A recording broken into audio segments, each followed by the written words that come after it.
I can still picture that door creaking open like a scene from a low-budget thriller, slow, ominous, and utterly unwelcome. The afternoon sun filtered through the lace curtains, casting long shadows across the hardwood floors of our cozy suburban home, a place I'd built as a sanctuary from my chaotic past. I was convinced the house was mine alone. The silence was thick as fog, broken only by the distant hum of neighborhood lawnmowers, and the family had vanished for errands that should have taken hours. Clara to the grocery store with a list a mile long, Tom to his golf league, and Ethan supposedly tagging along for quality time. No need for a lock on the bedroom door, right? Big mistake.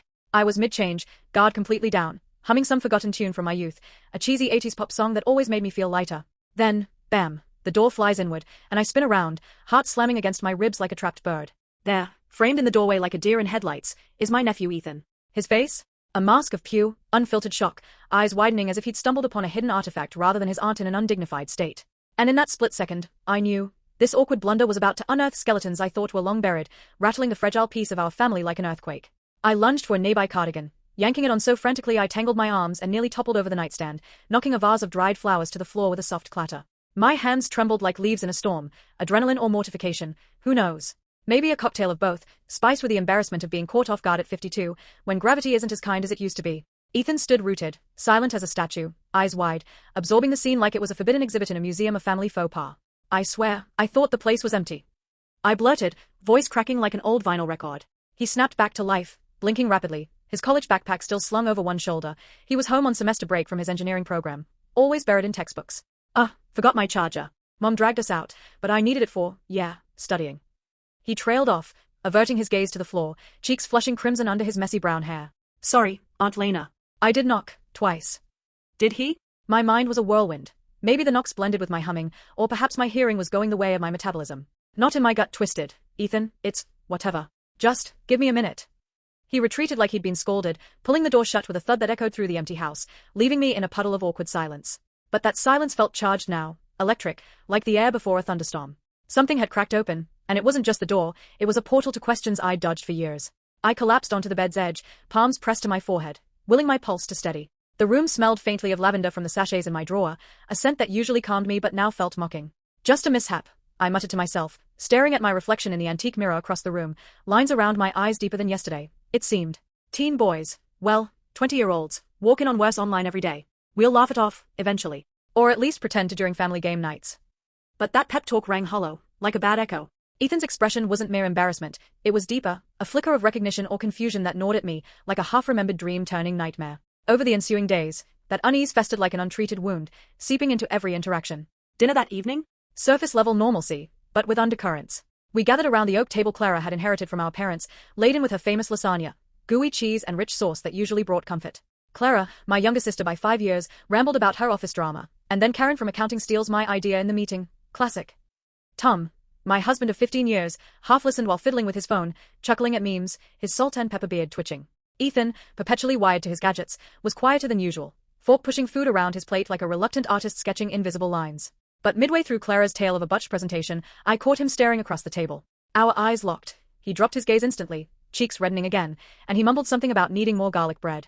That knot twisted tighter, sending a chill down my spine despite the warm kitchen air. Paranoid old lady, I scolded myself internally, forcing a smile as I passed the basket. He's just mortified.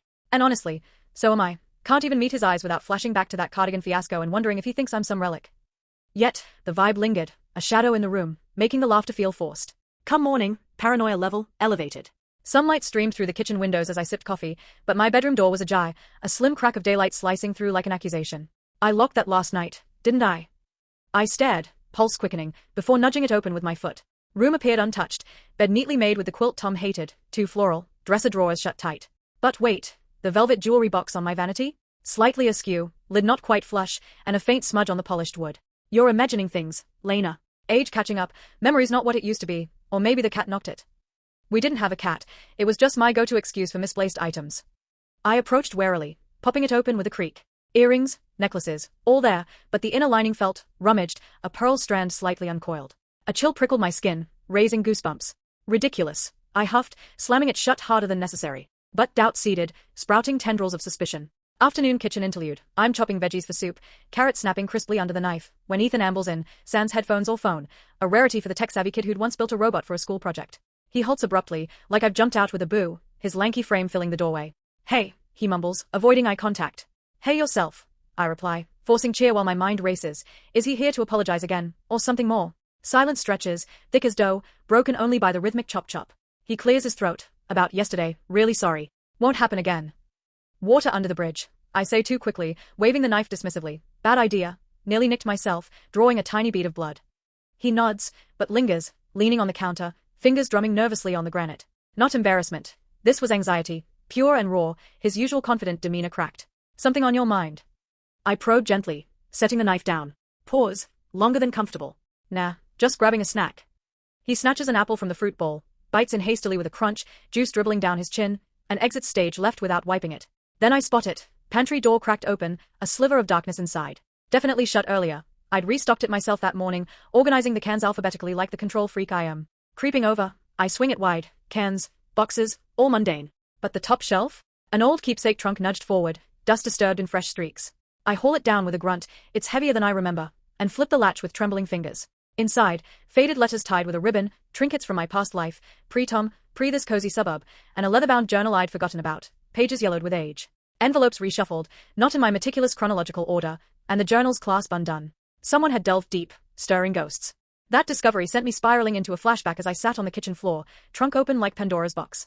Willowbrook, 25 years ago, a quaint town with maple-lined streets, where I'd rented a sunny apartment above a bakery, the smell of fresh bread wafting up every morning. That's where I met Harlan. Mr. Harlan to his students, the charismatic soccer coach at the local high school, with a smile that could light up a room and eyes that promised forever. At first, it was magical. Picnics by the river, late-night talks about dreams. He wanted to coach pros. I dreamed of writing a novel. But cracks appeared slowly, like frost on a windowpane. His jokes turned possessive, isolating me from friends. Why do you need them when you have me? Lies piled up, nights out with the team that smelled like perfume. Manipulation twisted reality. You're overreacting, Lena. It's all in your head. The apartment, once a haven, became a cage, arguments echoing off the walls until the night it shattered, a thrown glass, words like daggers, and my decision to flee with a suitcase and a broken heart. I left Willowbrook behind, changed my number, rebuilt in this new life. But now, pages of the journal, entries detailing the toxicity, had been thumbed through. Who? And why now? Sleepless night ensued. Every house groan amplified to footsteps, every shadow or intruder lurking. Around 1 a.m., actual steps, soft, deliberate, padding like a cat on the prowl, halted outside my door. I froze under the covers, breath held shallow, the digital clock's red glow casting eerie light. No knob turn, but the presence lingered, oppressive, as if debating entry. Finally, retreat down the hall. Ghosts? Or Ethan sleuthing? Morning light brought no relief, the coffee tasting bitter. Ethan skipped breakfast, holing up in his room till lunch, emerging only for a quick grab-and-go sandwich, avoiding my gaze. By dinner, a family barbecue with extended relatives for added chaos, the backyard filled with the sizzle of burgers and laughter of cousins, he looked wrecked, eyes shadowed like bruises, posture slumped as he flipped patties mechanically. Amid the chatter and grill smoke, the kids running around with sparklers, too early for fireworks, but Clara insisted. He pipes up mid-meal, voice cutting through the din. Can I ask a weird question? Heads turn, utensils pausing. Clara, wiping sauce from her chin. Shoot, kiddo. What's eating you? But his eyes bore into mine, intense and searching.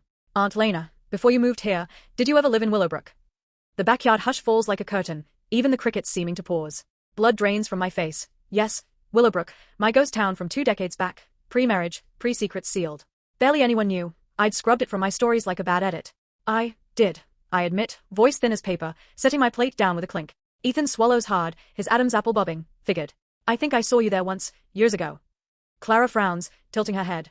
What are you on about, Ethan? Spill it.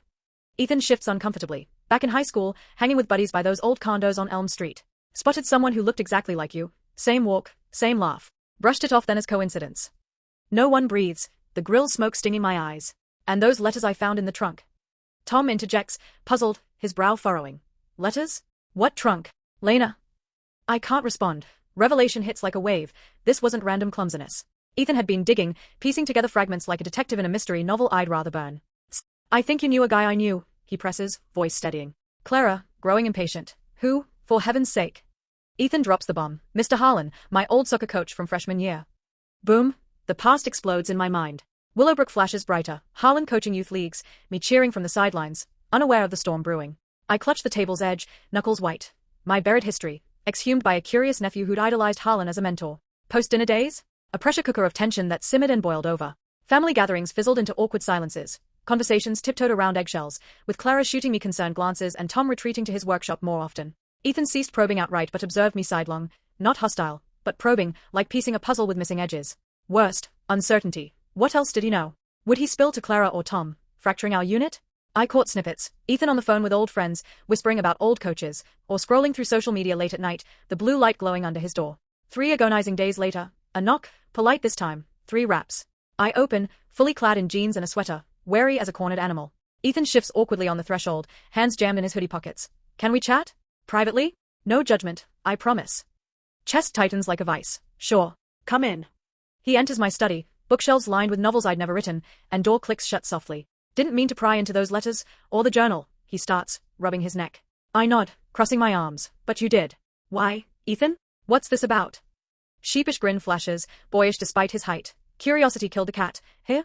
Started with that walk-in, total accident, swear, but your reaction, it sparked questions. Then the trunk? It was like finding a treasure map to family lore. He paces the rug. Harlan was my coach, tough but fair, or so I thought. Pushed us hard, but we won districts because of him.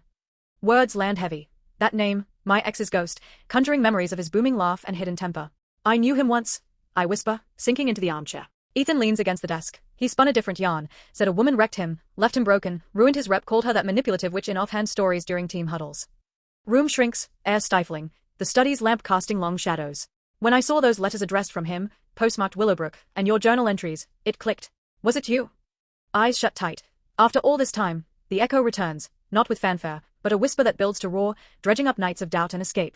I didn't wreck him, I murmur, voice cracking. Ethan eyes me skeptically, crossing his arms. Then what? Help me understand, Aunt Lena. Harlan was like a dad to some of us kids, mine was never around much.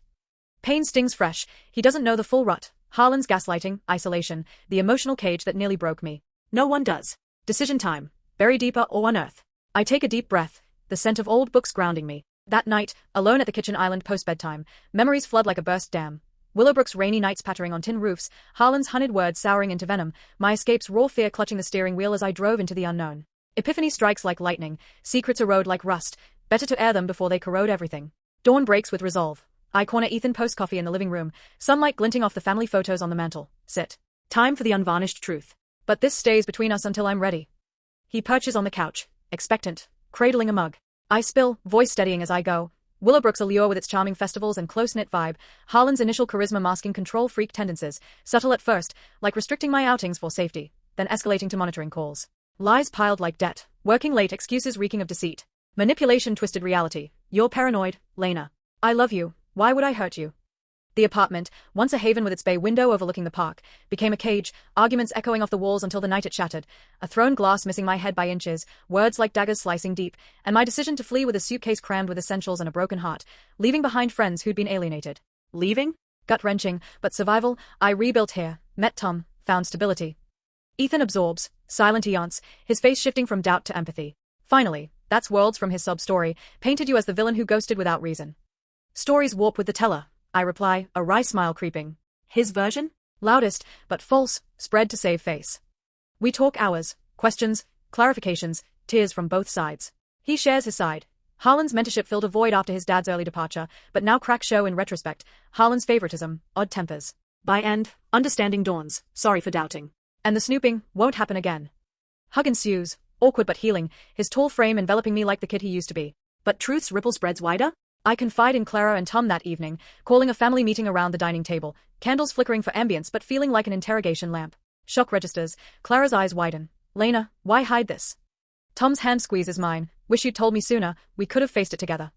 No judgment, just support, with Clara admitting her own buried pains from childhood. Ethan chimes in, backing my story, and we decide on therapy, family sessions to unpack. Bonds mend stronger, conversations flowing deeper. Ethan and I? Closer now, shared secret forging alliance. He even helps me digitize the journal as therapy, turning pain into prose. Moral? Doors, literal and metaphorical. Swing unexpected ways. Lock M if you must, but sometimes opening reveals light, not just shadows. Life's twists? Embrace M. They redefine family, one revelation at a time.